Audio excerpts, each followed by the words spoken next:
We turn now to the controversial natural gas drilling process known as hydraulic fracturing or fracking.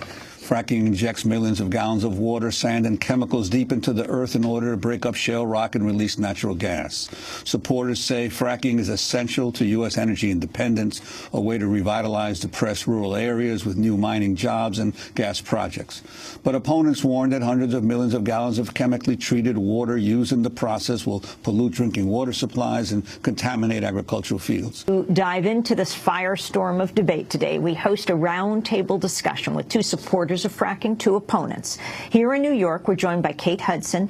She's the Watershed Program Director at Riverkeeper, New York's clean water advocate, and Fela McAleer, a filmmaker who did the pro-fracking documentary called Frack Nation, which portrays fracking in a positive light. In Washington, D.C., we're joined by Daniel Simmons, Director of State of Regulatory Affairs at the Institute for Energy Research. And via Democracy Now! Video stream, we're joined by Mayor Matt Ryan of Binghamton, here in New York State.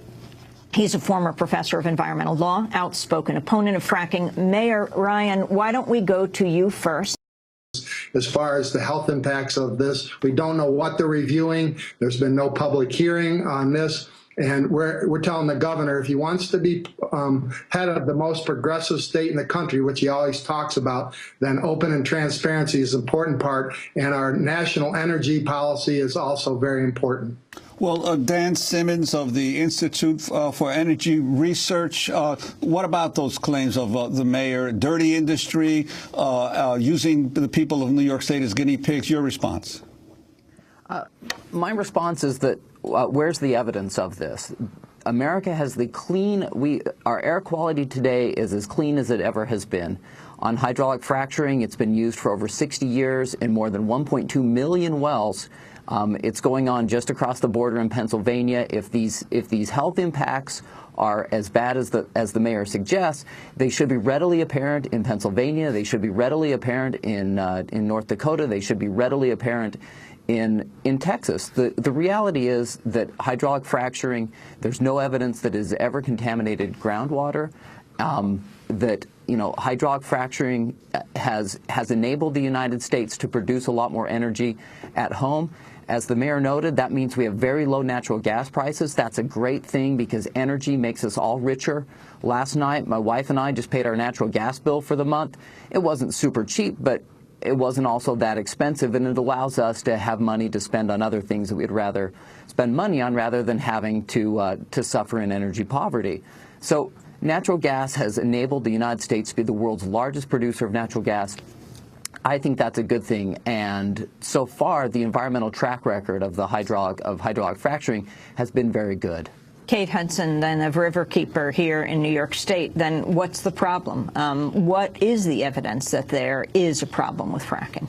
Well, I think one of the problems is who has the responsibility to come up with evidence. And every day there is more evidence of the negative, adverse environmental impacts of hydrofracking. Well, I'd like to bring Dan Simmons back into the conversation. You're far from the heated exchange here in the studio in Washington, D.C.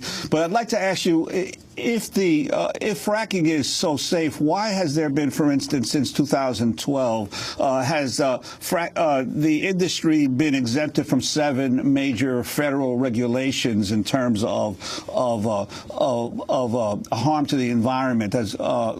Why does it need the Clean Water Act? Why does it need those exemptions?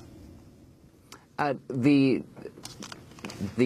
oil and gas industry is regulated by the states, and whether it's the state of Pennsylvania or the state of New York or North Dakota, Colorado, they are a heavily regulated industry. Just because the federal government isn't doing the regulation does not mean that they're not regulated, and that's a very important point, because the states the states heavily regulate because they are the closest to those environmental issues. That, instead of like the regulations being crafted here in Washington, D.C., where we don't necessarily know the lay of the land in New York as well as the New York regulators, I would prefer for New York to be regulated by New York regulators, because they both experience the benefits of drilling, but also the costs and also the downside. And I think their regulations are going to be better tuned. And that's why that's why the regulation is by the states and not necessarily all by the federal government. But let me follow up on that question, because it's a key one, especially around the issue of the Clean Water Act and Safe Drinking Water Act.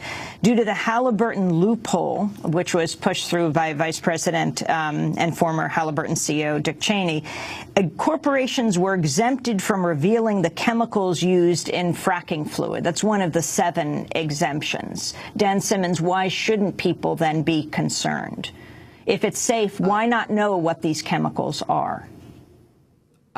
Again, that is a federal law, and state laws in almost all the states where there is hydraulic fracturing require some type of disclosure of the ingredients.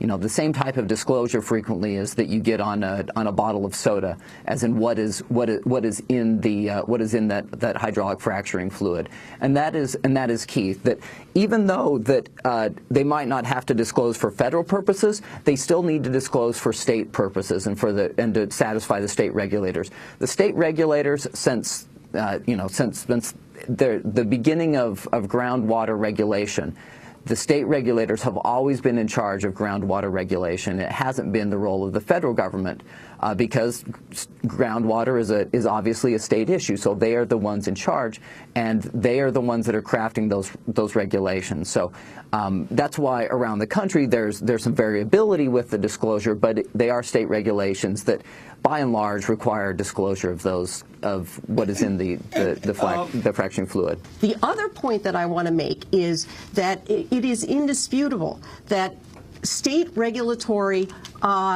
departments do not have the staff, they do not have the capacity to keep track of what is going on. And I think New York is a perfect example. There are less than 20 field mineral resource inspectors in New York State. And the Department of Environmental Conservation itself estimated it would cost them millions of dollars to put the staff on board that they would need to be able to regulate this activity even barely adequately. And that money hasn't become available. Nobody's asked for it. And you know where it's going to come from? It's going to come from the taxpayers of New York. Well, I'd like to ask Mayor Matt Ryan. Binghamton is the middle of a depressed area of New York State. How do you answer your constituents who own land there, who say this is an opportunity not only for them to get income, but also for jobs for your area? Well, certainly, there's no doubt it will produce some jobs and some money for people who have land. But the reality is, as elected officials, we have to make sure that the health and safety is primary for our constituents and for our future. Right now, we've had tremendous.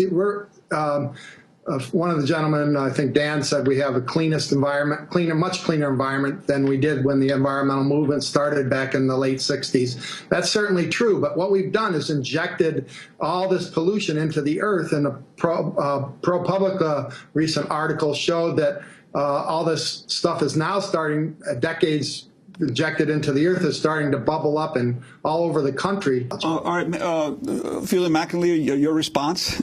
Well, you see, we started off talking about science, right? So, you know, Kate talked about science, Mayor Ryan talked about science.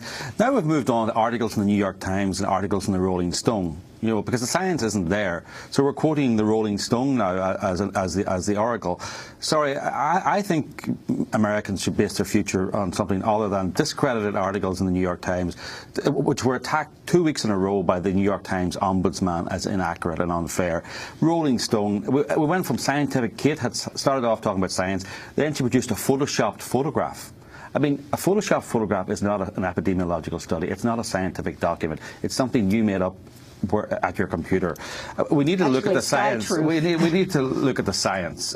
You know, and what is the science that you cite that says that fracking is safe?